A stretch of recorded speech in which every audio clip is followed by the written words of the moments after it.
Welcome to Kenton's videos. Enjoy the video. You start by redeeming the Google Play gift card to your Google account. This is necessary because Supercell purchases pull from Play balance. Once done, make sure the Play Store shows the new balance before proceeding. If you use family sharing, check which account is primary for purchases, otherwise the wrong account may be charged. Now, open the Supercell game you want to buy from. Stay signed into the same Google account you just redeemed to ensure the funds are available. You choose the item in the Supercell shop and tap Buy. The game will call Google Play for payment options. When the Google Play purchase sheet appears, double-check the account at the top. It must be the one with the redeemed gift card balance. Select that account, then the Play balance as payment. If you see multiple payment methods, tap Change and pick Play balance explicitly.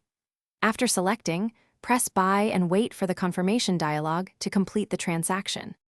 You finish by confirming the purchase and watching for the in-game delivery.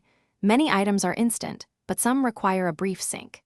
If nothing appears, make sure you use the same Google account, that Play balance covered the cost, and that your connection is stable. Then restart the game. If issues persist, open Google Play order history for the receipt and contact Supercell support with the order ID. They can trace purchases and restore items when you provide proof. Thanks for watching. Consider subscribing if we helped you.